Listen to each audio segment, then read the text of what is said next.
Hey all, so this is the Neon Meltdown event. This is a Water Commander event and Beast Killer. So this is my main team. I have been using this for pretty much everything so far. It seems to be my best team out of the teams I have made. I also have a light team and a dark team. Those might be useful for the multi-bosses. I also have a Water Slayer team.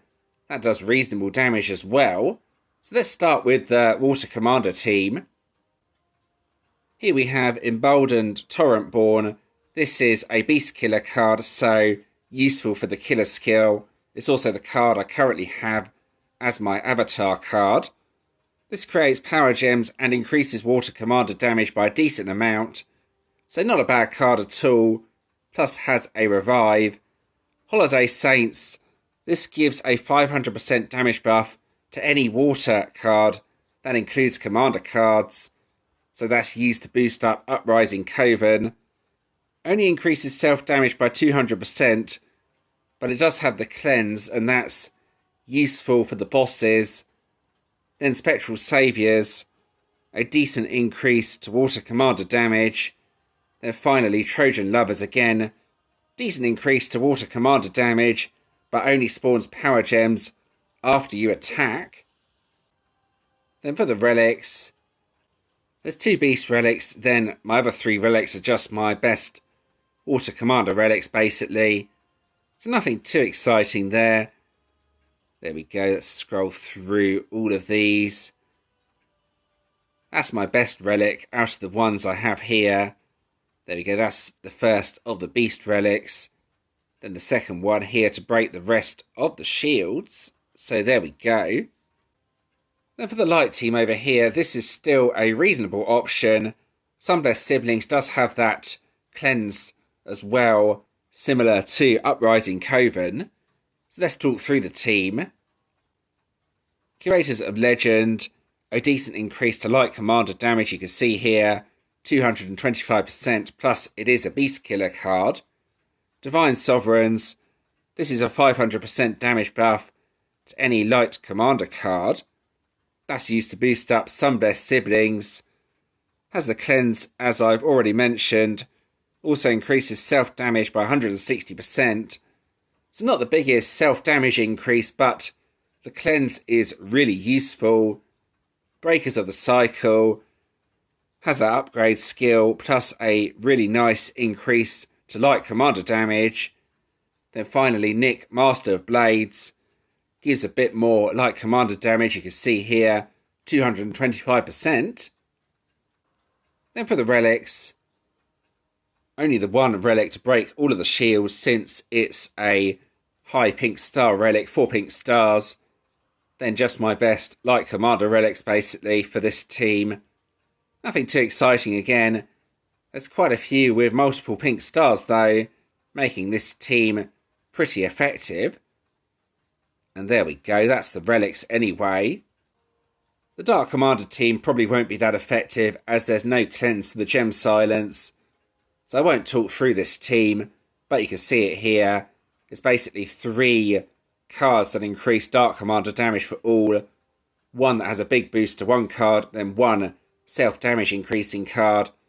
This team here though will get rid of Gem Silence, so could potentially be useful if you are lacking commander cards. Holiday Saints again, this gives a 500% damage increase to any water card. Messiverse Masters, this is 150% for any card.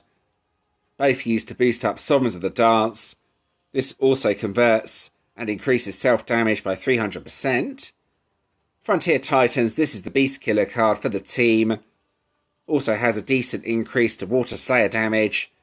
And High Performance Unit area, used to get supercharged up, plus gets rid of all debuffs, making it a really useful card with this team. Then for the relics, doesn't really matter too much that I have an off-colour relic on this team. That breaks most of the shields on its own. Then we have an Arcane relic here. That's a Chaotic relic. Cater's Bow gives a slight increase to attack. Then finally should be another Beast relic. Here we go, and that breaks the rest of the shields. So that's that team. So if you are struggling with the event, a Slayer team may be the way to go. Off-colour teams can actually be really effective as well, so they're definitely worth trying. Water Commander can be really difficult. Most players struggle to get the ultimate form for Water since it's the first in the season. Anyway, that's the teams I have available. Let's get on with the actual event. Here we go. Alright, so here's the actual event. What I'm going to do here is try out my teams on the Prismatic Guild boss. This might be quite difficult though. The bosses have Gem Silence and Vessel, and they are both debuffs for your cards. A card like Uprising Coven, you can see here, will remove one of the debuffs, but it won't remove both, so you do have to be a bit careful here. Anyway, let's give this a go. Alright, so hopefully this will do reasonable damage, but we will see. It's just a straightforward left to right deck, basically. So here we go. So in testing, it sometimes does up to around 100 Q. Let's see if I can get anywhere near that. That's a pretty good match, actually. There's 6 power gems loose from the main match. So 70.4 Q. Not as good as I was maybe expecting, but not too bad. And this is where the problems start. Gem Silence and Vessel. Now you can see the cards have only been hit by Gem Silence so far, so I could get another hit out with this team. The activation order is slightly different after being hit by Gem Silence though. I'll just show you. Wait for this attack to finish. Right, let's keep an eye on what happens. Vessel has been countered, so what you want to do here is use Holiday Saints first, then use Uprising Coven, and that gets rid of the Gem Silence, like so, and then something like this, just carefully match, like so, and hopefully do reasonable damage. It's not a spectacular team, may I add, but should be enough for the solo bosses at least. Anyway, let's quit out of here. The light team here should also work. Some of their siblings has that cleanse for your cards, similar to the previous team with Uprising Coven. So let's go ahead and give this a go. Alright, here we go. Let's see how much damage I can do with the Light Commander team. So hopefully reasonable damage. Let's see. I don't think it would do more than my Water Commander team, but it might be a decent option if you don't have too many water cards. Let's see anyway. Let's try something like this. There's 2 power gems loose from the main match, so that's not too bad, I don't think. Let's see. 46.1 Q. Yeah, that's not bad at all. And let's hope I can get rid of the debuffs. Unfortunately, 2 have hit the first card over here. You can see there's Gem Silence and Vessel on that card, so the cleanse won't remove both of them. Vessel has disappeared now by the looks of it, so I think with this team just wait a bit before activating. So don't go on this turn, wait for the next turn, like so, and then the Vessel seems to disappear, which is always nice. Let's see anyway, and then it would be 2, 3, 1, 4, 5, I think, best activation order. That gets rid of the Gem Silence, then something like this, I think. Yeah, that's not too bad. Only 1 power gem loose from the main match, so around 30 Q I would have thought it would do on the damage. Let's see. Oh no, that wasn't very good at all. Okay, anyway, you've got to see the team in action. Let's quit out. So just mixing things up a little bit, I'm going to take on a solo boss with the Water Slayer team. Hopefully I will be able to defeat the boss with this team. It's a lot easier than the guild bosses, but does have the same defender skills. Alright, so here we go. This team should be pretty effective. Area can remove both Gem Silence and Vessel. Let's give this a go anyway. Something like that to start with, then try and match enough water gems to get the battle skills going. There we go, nice. Then use Area to get rid of Gem Silence and Vessel. Then I think it's pretty much just left to right, to be honest. But let's give it a try. 1, 2, 3, 4 seems pretty much optimal here, I think.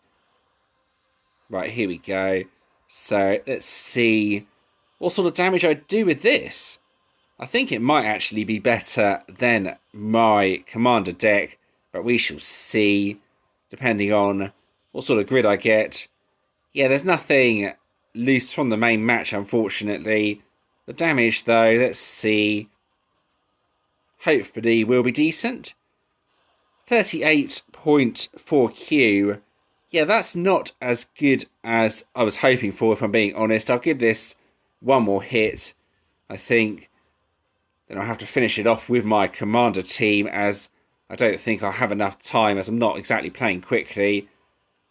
I should have used Area there. I'll use it on the next turn here. Here we go. And then again, I think left to right is probably the best order. I could try 4 first, then 1, 2, 3, something like this. Let's see if this works. Just mixing things up a little bit to try and find what's optimal. Yeah, there's nothing loose from the main match again. How does the damage compare, though, to the previous hit? I'm pretty sure this can do 80Q or even higher than that. I'm just not really getting the right boards, unfortunately. Let's quit out. That does give you an idea of what sort of teams I have for the event. I'll probably end up using my Water Commander team for most of it. There we go, that's the team testing done. So the Ultimate Warden Vault is back this time around. Let's go ahead and use my token, the free one that I got. Let's see what I get this time around from the Warden pack. So there we go, that's a Light Warden. And its soul. There we go. Claimed that quickly. There is also a pack for the Wardens if you do want to try and get some more tokens for this vault. Anyway, let's go over to the collection. It's a good one this time around. We have the lovely GVG runes. So there we go. That's what it is, plus the GVG relic at the bottom. I will go ahead and claim all of this. Alright, I've claimed all of that. What I'll do now is see if I can upgrade my GVG relic. And yes, I can. Brilliant. I've only got one of the top left rune, though, so I won't be able to upgrade this that far, unfortunately. We'll see, though. I might be able to take it. Oh, yes, I can, actually. I already have most of the GVG relics. Right, so there we go. Just a 6-star version I've managed to make, but that's still not bad. And now let's have a look at what it is this time around. Warden, Vanguard, or Dragoon. Oh, it's a Warden, a Fire Warden as well. Brilliant.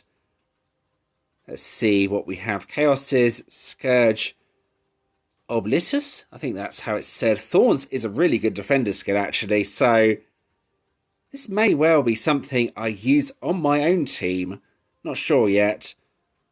But there we go. That's what it is anyway. A Fire Warden with Thorns. Let's get out of here. And now over to the Ultimates page. Claim that random 6-star hero after collecting the support hero. There we go.